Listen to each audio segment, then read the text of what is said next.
conservative. Mine too. Cruz has the best jobs plan. 5 million new jobs. Cruz will cut wasteful spending. He'll abolish the IRS. Obamacare? Out of here. He'll stop Common Core. Ted will keep our families safe. And Cruz can beat Clinton. Conservatives are uniting behind Ted Cruz. We are all uniting behind Ted Cruz. Please join me in voting Ted Cruz for president. I'm Ted Cruz, and I approve this message.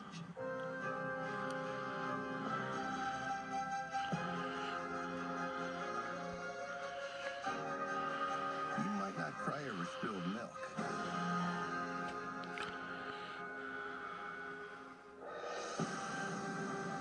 Straight up ugly cry over spilled milk shakes. Thick, creamy, customizable, handmade-to-order milkshakes. $1.99 for a limited time only. Sheets, feel the love. One problem for tons of local student athletes is ending their seasons early. They couldn't even finish. It was so bad. And it doesn't matter which sport they play. They all seem to have one thing in common. We'll show you what's happening and how to make sure it doesn't happen to your kids tomorrow at 5. Jeff Verzella, tracking Pittsburgh's weather for 20 years. All right, welcome back, everyone. We continue on the #1 Cochran Sports Showdown, focusing on some of the Pirate issues. And the biggest one to this point has been Andrew McCutchen. Chris Mack, 21 strikeouts now, 7th most in the National League. On this road trip, he has 2 hits and 22 at-bats, or something in that range, but it's not Andrew McCutchen yet. He said he tried to make a better April after 2 bad Aprils. It's not happening that way. How concerned are you about him? I'm seriously concerned because he's the only guy. He's the only one of the regulars hitting below 290, I think. Everybody else is absolutely raking on this team right now. Where would they be if McCutchen was actually doing what so many of us expected him to do after the spring that he had? 6 home runs in the spring? He was just a man on fire. I think a lot of us talked to Greg Brown before the season. He said, Andrew McCutchen is ready to go after the MVP and make it his again this season. And he is so far behind the curve. And he is one of the reasons you look at the Pirates right now and say, man, are we going to spend all year looking at the Pirates and thinking, why can't they be the Cubs? I mean, I really get that feeling that we're headed down another path of just chasing the division leader all Chris, year. I think the thing you said there that sticks out to me is 6 homers in the spring. I think he's been homer happy, if anything. Real severe. I mean, this is a guy I always thought of as a line drive hitter and just a vicious swing. But now he seems to be uppercutting at the ball a little bit. Maybe like he's trying to supply extra power for a team that doesn't have a ton of it right now. Maybe he got homer happy because of spring. He's had a bunch of those near misses. My goodness, if we hear the announced teams talk about almost home runs for Andrew McCutchen one more time, I'm going to scream. I think he's going for the home run too much. Yeah. I'd say the same thing, Chris, that he is over-swinging and swinging outside of the zone. But to build on a point that Chris Mack had raised earlier, from a personal standpoint, I think Andrew McCutchen will be okay by season's end because he has showed us in the past April's always a bad month for him, even if the knee thing is not a problem this year. His first month and his last month are usually the worst, and in between he's fantastic.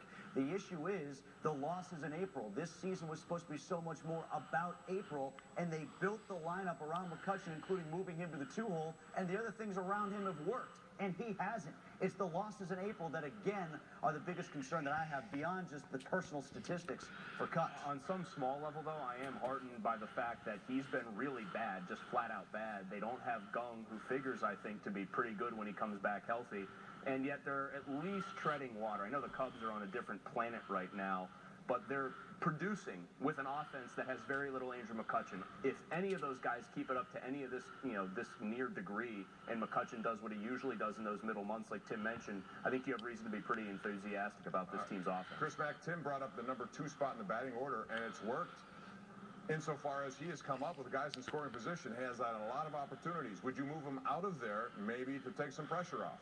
I mean, I don't know where you put him at this point. I mean, do we drop him back down to 3? Do we put him down in the 6th spot? Yeah, I mean, do we bat Francisco Liriano lead off when he's pitching the way he's going? I mean, I don't know if the spot in the order really matters. There's going to be people on base constantly the way this team is getting on base.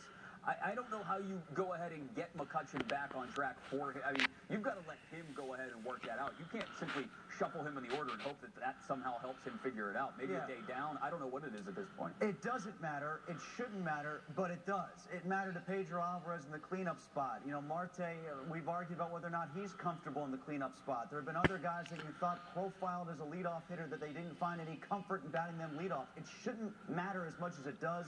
but maybe it does with Kutch as well, and that would be a shame because I like this idea. I thought this was a good idea, batting him second, and especially with Jaso, and even Mercer when he's batting against the left-hander, those guys have proved their thinking right. It's been Kutch following through that's been the problem. You know what? Sometimes you make exceptions for stars. If a guy wants to hit in a certain place, you let him, or you try extra hard to make sure he's comfortable. Other cases, you expect your stars to figure it out and help out the team by just being good. This is one of those cases. Keep him second because I think it's a great place in the order for him, and make him hit his way out of it. I don't really care if he wants to hit third again or if he's not as comfortable. Deal with it. You're better than Alvarez. You're better than all those guys that might be uncomfortable in other spots, so show it. All right, one thing we haven't seen a lot of, and that is quality pitching from a starting or bullpen point of view. So, Chris Muller, start with you on this one. Jeff Locke. I guess he's going to be in the rotation. I would have yanked him after this last one and said, I'm not going there again. Pirates apparently are. Is that the right call? No, I mean, it's not. And I know there's a lot of people that say, well, there are certain things about him that are good analytically, and I love me some analytics. And Jeff Locke himself said, if only some of those balls those guys hit after his last start had found gloves. Well, guess what, Jeff? They didn't. And you got lit up like a Christmas tree. I don't know. Am I crazy to say that you can question the Pirates' moves once in a while when it's a guy that looks like a dumpster fire from moment one out there every time and doesn't give you a chance? He just has nothing. He's gone through the Ray Searage car wash, and he has failed repeatedly. Give me Vogelsong. I never thought I'd say that. A lot of those, I agree. A lot of those balls found gloves, Chris.